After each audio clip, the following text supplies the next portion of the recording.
तो व्यवस्था हुई कि वो स्कूल में क्लास के सबसे अंत में, जहां सारे बच्चों के जूते चप्पल रखे हैं, उसके पड़ोस में एक दरी छोटी सी बिछा के बैठेंगे और दरी भी खुद लेके आएंगे ताकि स्कूल में कोई और व्यक्ति अपवित्र ना हो।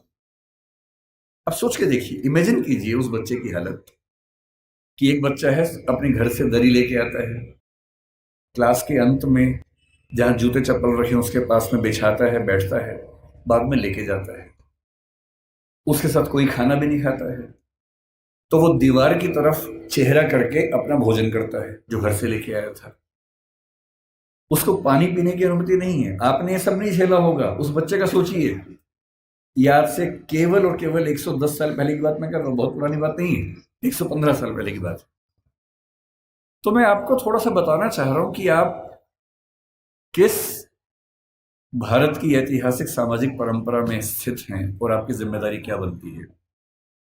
मैं ये भी समझाना चाह रहा हूं कि जो जो सदस्य आप में से या समाज के जो सुनेंगे इस वक्तव्य को, जो समाज के उस तबके से नहीं भी हैं, जो समाज के संपन्न वर्ग से हैं, उनको भी समझने की जरूरत है। जो हम थोड़ा सा समझेंगे क्या है वो। हमें किसी व्यक्ति की महानता समझने के लिए पहले ये देखना चाहिए कि उसकी प्रेरणा बिंदु क्या थे। आपको मैं प्रेरित करूं, इससे बेहतर है कि मैं आपको वही बताऊं डॉक्टर अंबेडकर के बारे में जिससे मुझे प्रेरणा मिलती है। शायद आपको भी इसी से प्रेरणा मिल जाए। और मैं ये स्पष्ट कर दूं, मैं किसी विचारधारा, किसी मान्यता, किसी वाद का अंध समर्थक नहीं हूं। मैं ना गांधीवादी हूं, ना मार्क्सवादी हूं, ना अंबेडकरवादी हूं। मैं सभी महान व्यक्तियों को पढ़ता हूं, डूब के पढ़ता हूं। अंबेडकर जी जितना पढ़ते थे उतना नहीं पढ़ पाता हूं, लेकिन तब भी काफी पढ़ता हूं। उनके बारे में तो एक ऐसी बात मैंने सुनी है, आप बार बार ताली मत बजाइए, उससे रिदम टूटेगी। ताली एक ही बार बजा दीजिएगा बाद में, है ना। अभी सुन लीजिए। मैं कल जब इंदौर आ रहा था, फ्लाइट में था, तो मैंने कुछ वीडियोस डाउनलोड किए हुए थे अंबेडकर जी के बारे में, ये सोच के कुछ नया पढ़ने को मिले, कुछ नया सुनने को मिले, तो मुझे भी तो प्रेरणा मिले। तो एक जिक्र मैंने सुना। आप लोग धूप से परेशान तो नहीं हो रहे ज्यादा?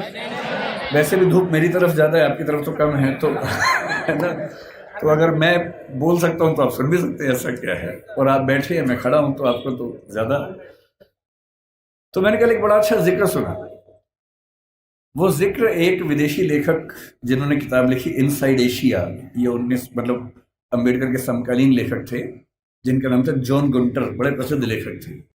उन्होंने लिखा कि मैं 1938 में एक बार डॉक्टर अंबेडकर के घर गया और मैं दंग रह गया। उनकी लाइब्रेरी में किताबें गिनने लगा, तो उसके बाद पता लगा कि उनके पास उस समय 8,000 किताबें थी। ताली नहीं बजानी है, नहीं, सुनना है, केवल सुनना है। 8,000 किताबें थी। और जिस दिन डॉक्टर अंबेडकर की 1956 में 6 दिसंबर को मृत्यु हुई, मैं जिस चीज से सबसे ज्यादा उनका प्रशंसक हूं, उस दिन उनके पास 35,000 किताबें थी। मैंने अरस्तु के बारे में सुना है, जो ग्रीक फिलॉसफी का सबसे महान चिंतक या सबसे महान चिंतकों में से एक हुआ। उसने अपने जीवन में 3,000 पुस्तकें लिखी। हालांकि वो अधिकांश पुस्तकें बहुत छोटी हैं, 2 पृष्ठ, 4 पृष्ठ, 5 पृष्ठ की हैं। मैं दंग रह जाता हूँ। मेरे पास डॉक्टर अंबेडकर का पूरा साहित्य है, वो 21 किताबों में आता है। और जब मैं उसको उठा के 5-7 दिन पहले जब पता लगा यहाँ आना है, तो मुझे लगा मैं एक बार रेफरेंस के तौर पर फिर से देख लूं।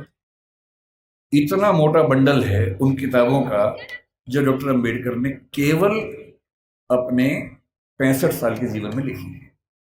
उनको समय कम मिला। ये ईश्वर या नियति की क्रूरता है कि उनको समय कम मिला। अगर उनको 10-15 साल और मिल जाते तो निस्संदेह हमारा देश जैसा है उससे बहुत बेहतर होता। लेकिन नियति का मामला है। मैं देखता हूं कि हमारे समाज में बहुत लोग उनका विरोध करते हैं। उनको लगता है कि ये दलितों का नेता है, ये हिंदू धर्म के बहुत खिलाफ था, ये बहुत नाराज रहता था। लेकिन उन्होंने उन परिस्थितियों को, उस बैकग्राउंड को देखा नहीं जो आज मैं आपसे डिस्कस करूंगा। आपने सुना होगा जरूर, नहीं सुना तो आप सुन लीजिए और फिर तुलना कीजिए कि आज आप जहां हैं क्यों वहां हैं। अगर अंबेडकर साहब ना होते या ज्योतिबा फुले ना होते, उसके 500 साल पहले कबीरदास ना होते, उसके 2000 साल पहले बुद्ध ना होते, तो दरअसल हम वहां नहीं होते जहां आज हम बैठे हैं। क्या उन्होंने क्या झेला अम्बेडकर जी ने?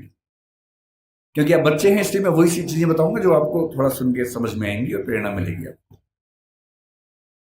जब वो 6 साल के हुए, यहीं पैदा हुए, यही उनका घर है, मुझे बताया गया इसी घर में उनका जन्म हुआ। आप लोग कितने सौभाग्यशाली हैं कि आप यहाँ आते हैं। मैं तो पहली बार जीवन में आया हूँ। कुछ दिन पहले इंदौर पहली बार मैं आया था, 1 साल पहले। मुझे ये नहीं पता था कि इतना पास में वो जगह है, वरना मैं उसी दिन आता। तो मुझे बड़ा आश्चर्य हुआ कि मैं इंदौर तक आया भी और मुझे पता नहीं चला। तो जब वो पैदा हुए इसी जगह है, क्योंकि उनका सौभाग्य था कि वो एक सूबेदार के बेटे थे, इसी सेना में काम करने वाले।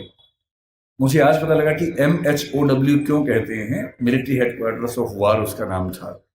मैं परेशान था कि महू की स्पेलिंग MAHU क्यों नहीं है, MHOW क्यों है। तो आज पता लगा नहीं, वो एक एक्रोनिम है, उसकी फुल फॉर्म एक है। वो जिस समाज में थे उस समाज के बच्चे स्कूल में नहीं पढ़ते थे, उनको पढ़ने की अनुमति नहीं थी।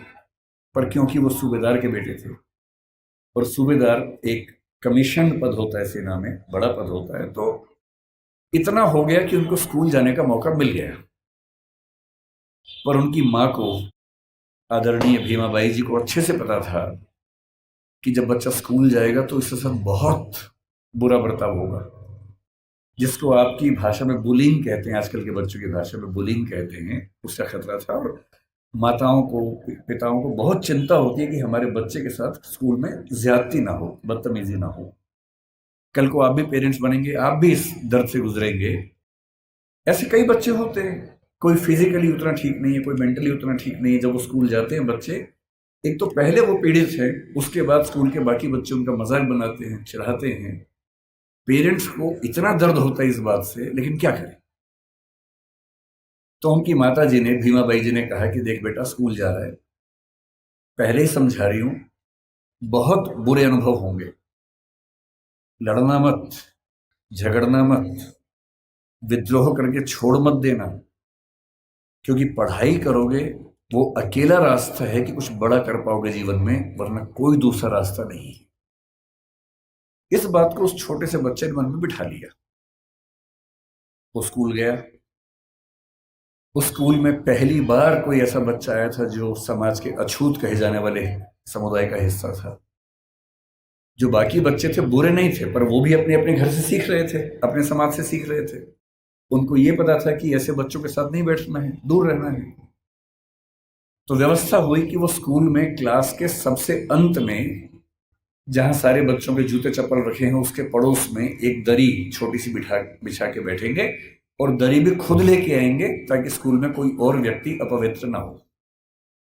अब सोच के देखिए, इमेजिन कीजिए उस बच्चे की हालत कि एक बच्चा है, अपने घर से दरी लेके आता है, क्लास के अंत में जहां जूते चप्पल रखे उसके पास में बिछाता है, बैठता है, बाद में लेके जाता है। उसके साथ कोई खाना भी नहीं खाता है, तो वो दीवार की तरफ चेहरा करके अपना भोजन करता है जो घर से लेके आया था। उसको पानी पीने की अनुमति नहीं है। आपने ये सब नहीं झेला होगा, उस बच्चे का सोचिए। ये आज से केवल और केवल 110 साल पहले की बात मैं कर रहा हूँ, बहुत पुरानी बात नहीं है, 115 साल पहले की बात। उस बच्चे को पानी पीना है, और स्कूल में पानी की एक ही व्यवस्था है कि जो पानी का नल है या घड़ा है उसे वो नहीं छू सकता। तो एक चपरासी है जो उसको दूर से पानी देगा तो वो पिएगा, वो घड़ा नहीं छू सकता है। और ये बात कोई और नहीं कहा है, डॉक्टर अंबेडकर ने खुद अपनी आत्मकथा लिखी है। वो उस समय छप नहीं पाई थी, छपी 1990 के आसपास है। अंग्रेजी में उस आत्मकथा के कुल 6 अध्याय हैं। उसका नाम है वेटिंग फॉर ए वीजा। ये उन्हीं की पुस्तक है। उसमें केवल 6 अध्याय हैं, जिनमें से 4 अध्यायों में उन्होंने अपने अनुभव बताए हैं और 2 में बाकियों के अनुभव बताए हैं। और जो पहला अनुभव है वो यही अनुभव है। और वो साफ लिखते हैं कि अगर किस दिन, बच्चों अभी मैं जानता हूं आप बहुत बेचैन हो गए, शरारत करने का मन भी होगा, लेकिन जिनकी बात चल रही है ना, उनके सम्मान में थोड़ा शांत रहें और सुने, है ना, समझें उस बात। चंचलता इस उम्र में होती है, लेकिन थोड़ा सुन लीजिए, क्या हो गया, फायदा हो जाएगा, कुछ नया सीखोगे, है ना। आपकी उम्र से बहुत पहले अंबेडकर जी बहुत सीरियस हो गए थे, इसलिए वो अंबेडकर जी हैं। तो अब तो सीरियस हो ही जाना चाहिए। और जिस व्यक्ति की बात चल रही है उसका कितना एहसान है हम पे आपके समाज में विशेष रूप से ये भी समझना चाहिए। जिस दिन चपरासी नहीं आएगा उस दिन पानी नहीं पी सकते हैं। उन्होंने एक वाक्य लिखा अपनी आत्मकथा में, नो पियन नो वाटर। उस समय ऐसी बोतलें नहीं होती थी जो भी आपको बढ़ रही थी, जिन बोतलों के लिए आप हाहाकार मचा रहे थे, उस जमाने में नहीं होती थी। उस जमाने में पियर नहीं आता था तो पानी नहीं मिलता था। उनके नंबर बहुत अच्छे है क्लास में, व्यवस्था थी कि जिसके नंबर जितने अच्छे होंगे वो उतना आगे बैठेगा, पर उनको ये ऑप्शन नहीं था कि वो आगे बैठ सके।